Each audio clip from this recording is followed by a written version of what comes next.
On the news, Tinubu assures Saudi investors of safe investment in Nigeria.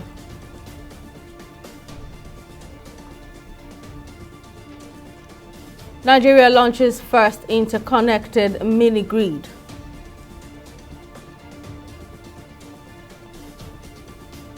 And Lagos State government closes Marine Bridge for 6 weeks.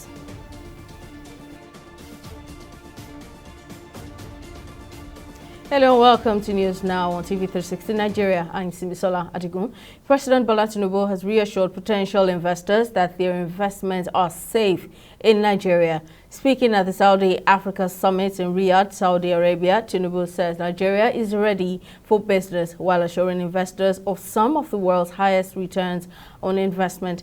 According to a statement issued by his special advisor on media and publicity, Ajurin Gelale, the president also informed the gathering that Nigeria is in the middle of the diversification of its economy away from dependence on just oil to achieve sustainable development. Tinubu added that Nigeria is desirous of enhancing collaboration with the Kingdom of Saudi Arabia on combating terrorist organizations and violent extremist groups terrorizing the Lake Chad and Sahel regions. Joining me to discuss the possible benefits of this agreement is Abiodun Balogun, who is a lecturer in the Department of History and International Studies at the Lagos State University, LASU. Thank you for joining me. Now, considering past challenges in the Nigeria-Saudi relations, how might this agreement, conference and the subsequent interactions impact not only economic ties but also the diplomatic and cultural relationship between both nations? Thank you so much. Good evening. Thanks for having me on the program. I think first things first, it is important to have an appreciation of the context of Nigeria-Saudi relations. For a very long time, indeed, Nigeria-Saudi Arabia relations are centered around religion. I mean, almost every year you have people from Nigeria and several countries in Africa, and of course across the world, travel to Saudi Arabia on Hajj. And that has been a critical component of Nigeria-Saudi Arabia relations. That is at the level of bilateral relations. But of course, at the level of multilateral diplomacy or multilateral relations, don't forget that Nigeria and Saudi Arabia, the two countries are actually members of organizations of certain companies, and that provides a very rich platform for meaningful diplomatic and economic relations between Nigeria and Saudi Arabia. So when you put this together, you have an appreciation of extent the dynamics of Nigeria-Saudi Arabia relations. And coming from President Bola Ahmed Ashiwaju's visit to Saudi Arabia, what that does is that it will only strengthen Nigeria-Saudi Arabia relations, from the angle of culture, from the angle of religion, and of course, what Nigeria stands to gain being a member of the Organization of Petroleum Exporting Countries, given the fact that Saudi Arabia plays a very pivotal role within that organization. So I feel that going forward, for Nigeria, this should be, for Saudi Arabia as well, a win-win. Nigeria stands to gain a lot, really, beyond the consideration of religion, looking at the economic prospects. Because when you look at it, really, this is a major oil-producing country in Africa, and Saudi Arabia, in the world, if you look at the oil-producing countries across the world, Saudi Arabia occupies a pivotal role. So when you have this kind of relationship, what it means is that it sends a signal, for Nigeria, that we have a whole lot to learn from Saudi Arabia. I give you an example. When you look at Saudi Aramco, for instance, and when you look at what they turn in, year out in terms of profit, and when you look at what NNPC, in the case of Nigeria, does, you then come to the conclusion that indeed we have a whole lot to learn, with respect to the management of our natural resources. All right, then, Abiodun Balogun, thank you very much for lending your thoughts. Moving on, the Lagos State government has announced diversification of traffic at the Marine Bridge for a period of 6 weeks from Friday, November 10 to Thursday, December 21, 2023. Oluwaseun Oshiemi, the Lagos State Commissioner for Transportation, gave the update in a statement where he outlined the alternative routes for motorists. According to him, the move is in continuation of the repair works carried out by the Federal Ministry of Works and the field sections on the field sections of the bridge. The commissioner assured that traffic personnel from the Lagos State Traffic Management Authority will be deployed to manage traffic flow and minimize inconveniences. A federal high court in Abuja has adjourned the case by the Apapa-led faction of the Labour Party seeking a mandatory injunction compelling INEC to recognize and upload the name of Okoegbu Joseph as the authentic gubernatorial flag bearer of the party in Imo State. The faction had, in the ex-parte application, applied for an order of interim injunction restraining INEC from recognizing any other person laying claim to the gubernatorial ticket of the party in Imo State on November 11, other than Okoegbu Ikechukwu Joseph, who emerged from the Apapa-led primary election of April 16, 2023. Justice Inyang Ekwo, in his ruling on Friday, adjourned the case till November 23rd to allow other parties with vested interest to join the case. Considering the timing and the period the election is slated, of course, you all understand that the election is slated for the 11th day of November 2023, which is tomorrow here. So we ran to court to seek for an order, not to alter the date of the election, but basically to compel INEC to obey the judgment of the Federal High Court, the judgment of the Court of Appeal, and the rulings of the Supreme Court. But my Lord, in his ruling today, heard that since the INEC had filed affidavit to show cause in the matter, the issue has become contentious, that it is only proper that the matter be determined in its merit, that notwithstanding the election, he hereby order or has now ordered that parties should file their processes within 7 days. We came here and my Lord has been able to read through all processes that we filed regarding the judgment of Imo, a Federal Court of Appeal that has affirmed Apapa and our candidate, the Court of Appeal that has affirmed Apapa and our candidate, and even the Supreme Court. But because, the election is tomorrow and the INEC, have filed certain issues to show cause, we agree with my Lord that that matter should be determined on merit, not even on true motionless party, so that he can settle the matter whether to agree, with the judgment of the Federal Court that has earlier affirmed Apapa as, leader of Labour Party and all the candidates that we elected. They wanted us not to be joined so that the court would not know the truth of the matter. But lucky for us, and thank you for the news crew, we were able to see this on the news. But late yesterday evening, that is when we learned about this matter. And we made this application to be joined. And my Lord said he's not hearing that the matter fixed for today is for the ex parte application. Rightly so, and gave judgment on the ex parte application dismissing it. Our application and adjourned till the 23rd of September, of November.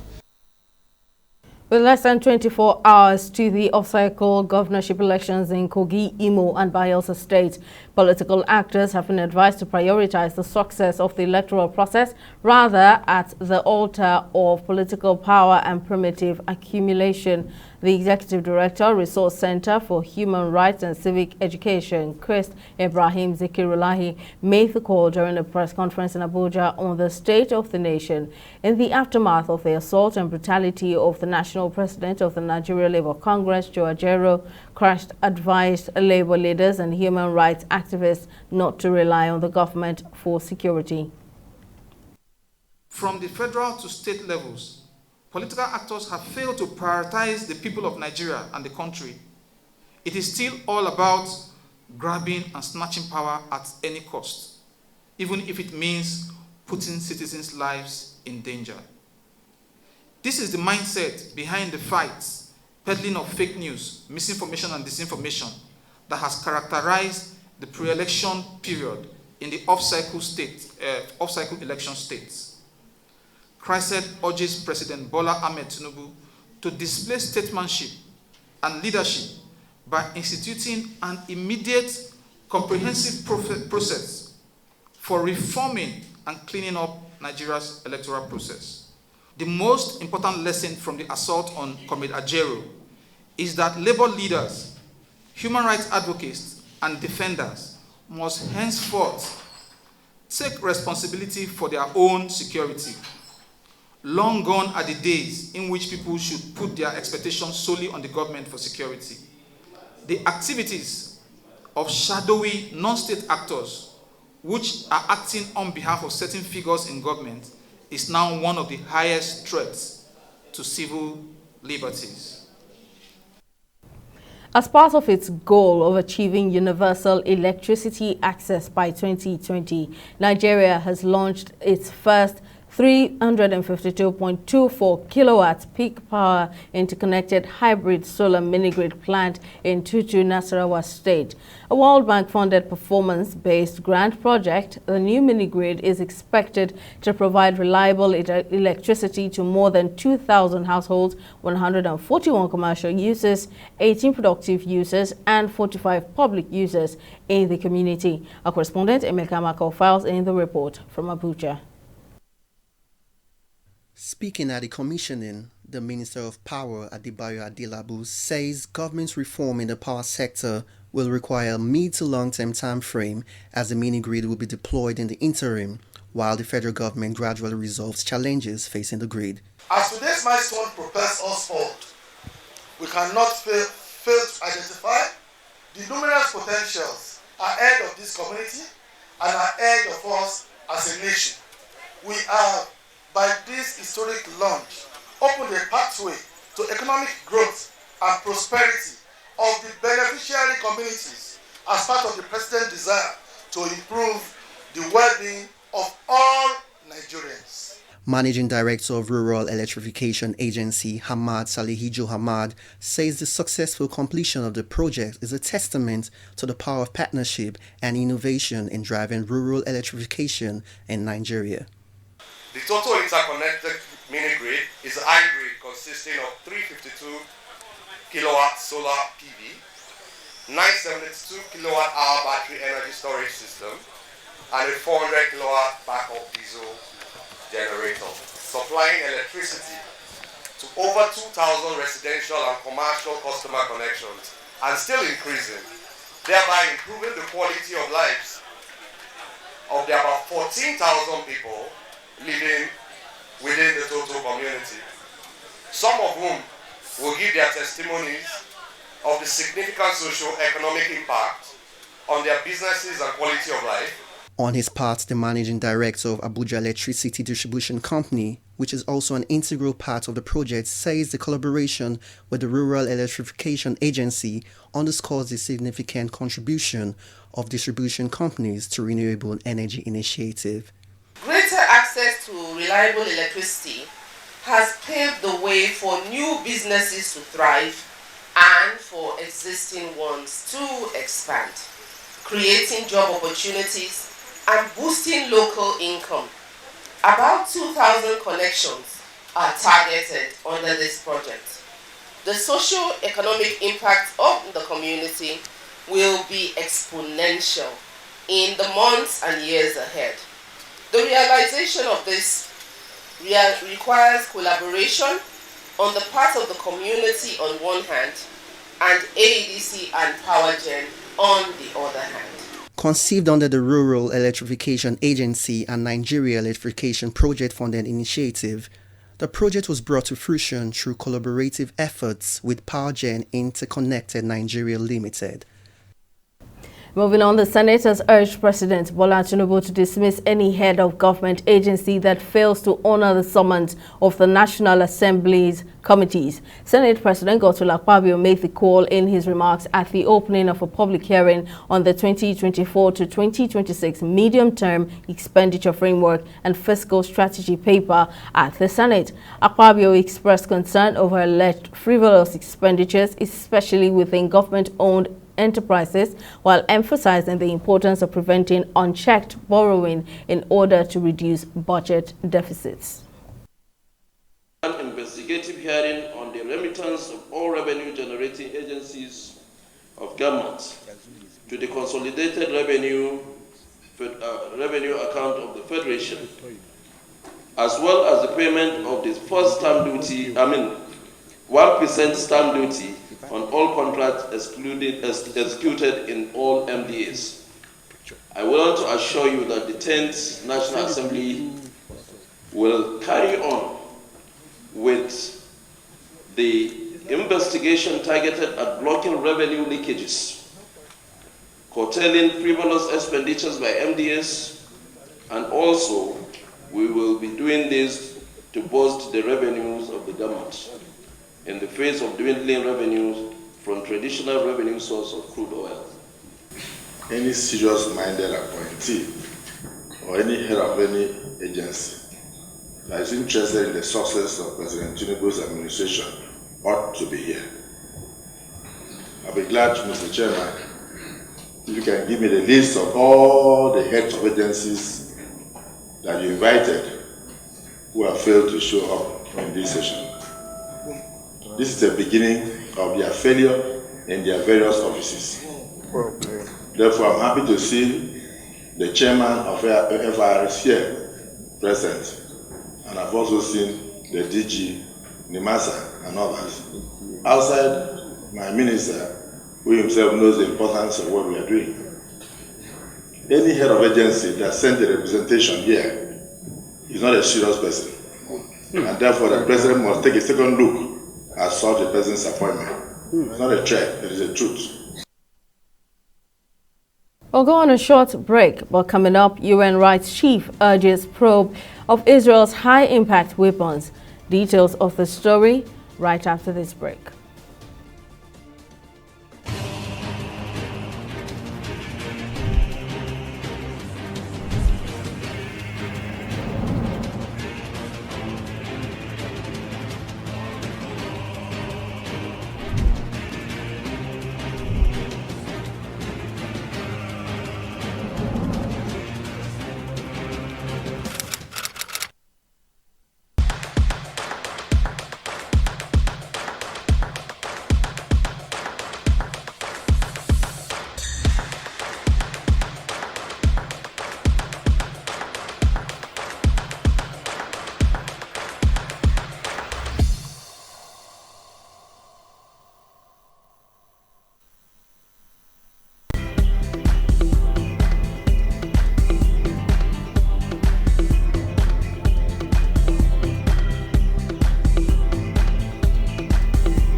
Welcome back. Tamilore Akinkwole is on standby with business news. Over to you, Tamilore. Hello and welcome to Business News. In business, Nigerian conglomerate giant Dangote Industry Limited, the multinational industrial group owned by Africa's richest man, Aliko Dangote, says it has so far repatriated over $600 million from the operations across Africa to Nigeria. The disclosure followed a public spate with its biggest competitor in Nigeria, Bua Groups, over allegation of illegal foreign exchange deals and money laundering. Dangote Industry also says it is open to investigation by authorities over the matter. Now, the issue is coming at a time when Nigeria is battling a severe forex shortage, which has caused the local currency to lose over 30% of its value in the past few months. TV360 special correspondent Ejibade Mosi has more on the story. It's an unprecedented public spat between two of Nigeria's reputable conglomerates. At the heart of the fight are two men who are both from the same state in Nigeria and have long family ties. Both of them are in the same line of business as well. Aliko Dangote and Abdul Samad Rabiu are among the richest men in Nigeria and Africa. Both men have clashed in the past, but the latest one appears to be worse, with their companies taking out pages in newspapers to level accusations and counter-accusations against each other. Early in the week, Dangote Industries put out an article accusing Bua Group of being behind media reports that it was involved in illegal forex deals and money laundering. The company put out a lengthy defense detailing how much forex it got from the interbank forex market and how it utilized the funds. It strongly denied any involvement in any shady forex deals and that it repatriated over $600 million from its operations abroad, thereby helping the country conserve scarce forex. But the statement prompted a response from Bua Group, which accused Dangote of doing everything to stifle their business for a very long time. I am so impatient and really heartbroken reading from both sides of the divide, both from Dangote and from Bua. I am not necessarily in support of any one of them to continue to dance naked on in the public sphere. I think these two gentlemen should allow reasons to prevail.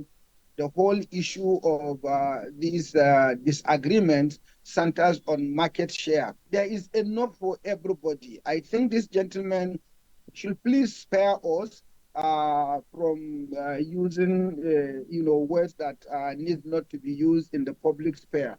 Neither the Central Bank of Nigeria nor the government has spoken on the subject. Some of those following the issue closely say if indeed Dangote Industries repatriated the huge amount of forex it claims to have done, then it deserves commendation. If that's the allegation, and then Dangote has now given us evidence that he has brought back the money, then I think there is no allegation again. Dangote has done his part. But let us also see evidence that Boa2 is not also laundering money outside the country, that he is also retaining his forex earnings in Nigeria. If care is not taken, the two of them can easily put themselves into serious jeopardy. The brand they have built is beyond Nigeria. These brands are beyond Africa.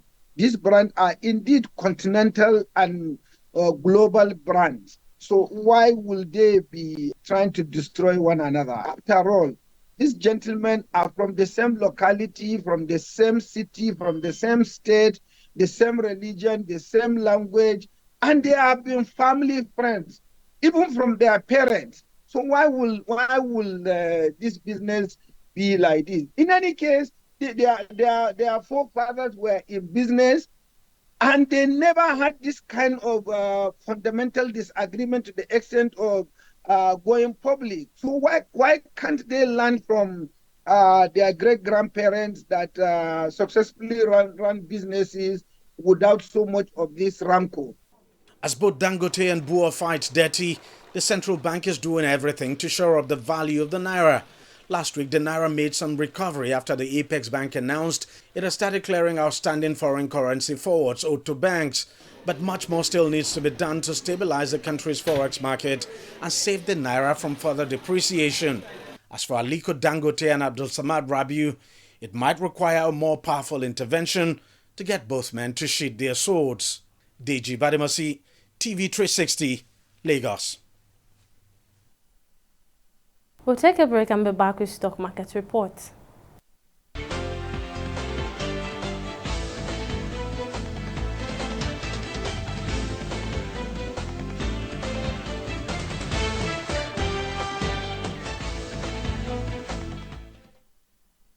Nigeria's equities market sustained its positive rally for the week by closing further by 0.04% on the last day of trading. In aggregate, 123 NGX-listed equities participated in trading, ended the market bright on a positive note with 33 gainers against 14 losers. Now, thanks to investors, VFD Group led the gainers chart at 202 Naira 90 kobo, followed closely by Meteor Investment, which closed at 3 Naira 92 kobo, having a combined gain of 18 Naira 75 kobo. At the end of trading, in 6,308 deals, investors exchanged 556 billion volumes of shares valued at over 562 billion naira. Now, over to a select global stocks. Is a mixed trading day as only the US Dow Jones ended in a bullish trade at 0.18%, leaving the UK FTSE and the Japan's Nikkei at 1.64% and 0.24%. And that's all on business and stock market reports. Thank you, Tamilere, for that update. On the global scene, the UN Human Rights Chief has called for an investigation into what he called Israel's use of high-impact explosive weapons in Gaza, which he says is causing indiscriminate destruction in the besieged Palestinian enclave. Volker Turk, UN High Commissioner for Human Rights, added that Israel must end its use of such weapons in the densely populated area, which is home to 2.3 million Palestinians, half of whom have been displaced by fighting in the last month. However, Turk did not specify the kind of weapons he was referring to. The Palestinian group has killed 1,400 Israelis in a cross-border October 7 attack, according to Israeli tallies and the UN, which says the assault involved war crimes. Well, up next is Entertainment Report on News Now.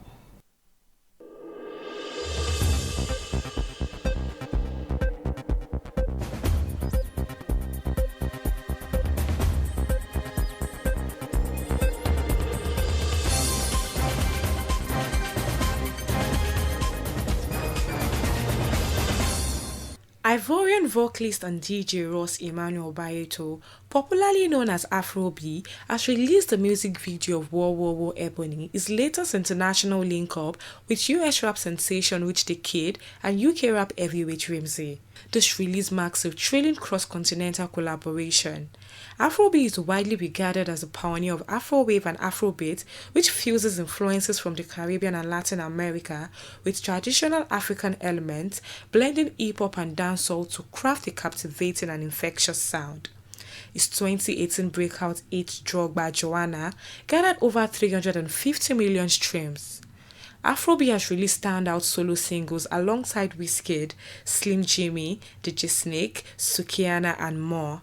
Afrobeat's journey in the music industry began with Drogba, which ignited the global Afrobeats movement. Drogba propelled him to international stardom and enabled him to collaborate with renowned artists such as Chris Brown, French Montana, Gashi, DJ Snake, T-Pain and Wizkid. And that's all on the entertainment segment of News Now. Okpeyemi Owoseni, TV360 News.